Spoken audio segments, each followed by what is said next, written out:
Welcome to public court news.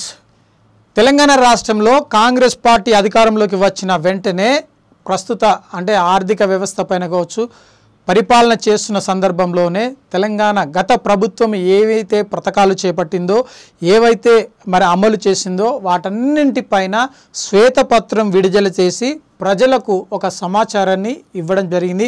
అందులో భాగంగానే Congress party పైన నమ్మకం పెంచుకునేందుకు ఈ శ్వేతపత్రాలు ఉపయోగపడతాయని తెలంగాణ ప్రభుత్వము మరి ఆశించింది. అందులో భాగంగానే కొంతవరకు సఫలమైందని చెప్పి స్పష్టంగా అర్థమవుతుంది.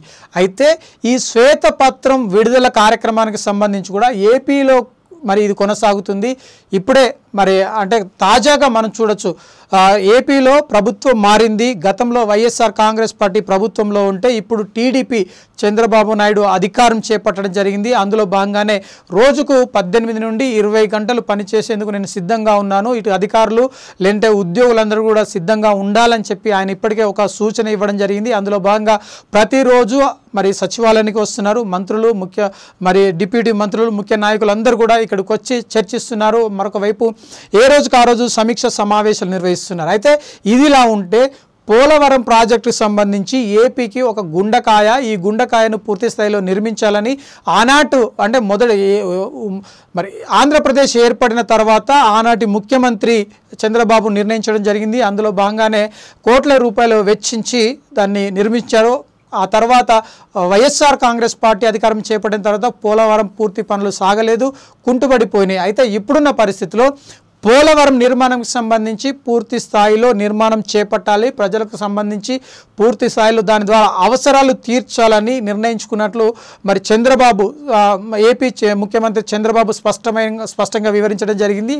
అందులో భాగంగానే గత ప్రభుత్వం ఎన్ని నిధులు ఖర్చు పెట్టింది, ఎన్ని నిధులు వెచ్చించింది, ఎన్ని నిధులతో నిర్మాణ కార్యక్రమాన్ని చేపట్టింది, ఎంతవరకు పనులు పూర్తి చేశారు అన్న విషయం పైన ఒక శ్వేతపత్రాన్ని విడుదల చేశారు. అంటే తెలంగాణ రాష్ట్రంలో ప్రభుత్వము శ్వేతపత్రాలను విడుదల చేసింది, ఇటు ఏపీలో ఉన్న చంద్రబాబు నాయుడు ప్రభుత్వం కూడా శ్వేతపత్రాలను విడుదల చేయడం జరిగింది. అయితే మొత్తంగా ప్రజలకు వీళ్ళు ఒక సమాచారం ఇవ్వాలి, గత ప్రభుత్వాలు ఏం చేసినాయి, ఇప్పుడు ఏం జరగబోతున్నాము, ఏ విధంగా ముందుకు వెళ్తాము, ఏ విధంగా పనులు చేపడతాము, అందుకు కావాల్సిన ఆర్థిక సమీకరణాలు ఏ విధంగా మేము మరి చేపట్టుకుంటాము, రాబట్టుకుంటామని చెప్పేసి పూర్తిగా ఒక వివరణ అయితే ఇవ్వడం జరిగింది. అందులో భాగంగానే ఒక్కో ప్రాజెక్టు పైన మరి ఈ శ్వేతపత్రాలు విడుదల చేస్తారా, లేదు అంటే మరి ఈ పోలవరం ప్రాజెక్టు సంబంధించే విడుదల చేయడం వెనకాల ఉన్న ఆంతర్యం ఏంటి, దాని ద్వారా ప్రజలకు ఏం చెప్తున్నారు అన్నది కూడా తెలియాల్సి ఉంది.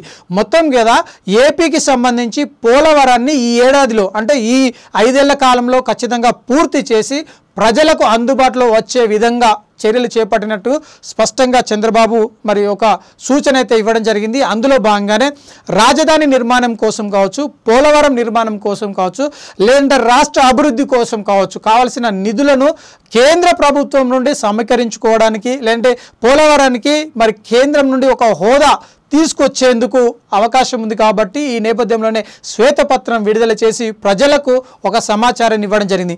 మరి ఈ నేపథ్యంలో చంద్రబాబు పోలవరం నిర్మాణం పైన పూర్తి స్థాయిలో సఫలమవుతాడా, లేదంటే నత్తనడుగా సాగుతుందా అన్నది మాత్రము కాలమే నిర్ణయించనుంది. అప్పటి వరకు ప్రజలు మరి పోలవరం పైన నిర్మాణంకు సహకరిస్తారా, నిధులు అందుబాటులో ఉంటాయా, కేంద్రం ఏ వరకు సహకారం అందించనుంది, మరోవైపు మరి పోలవరానికి సంబంధించి కేంద్రం ఒక హోదా ఇస్తుందా లేదా అన్నది మరి భవిష్యత్తులో తేలనుంది.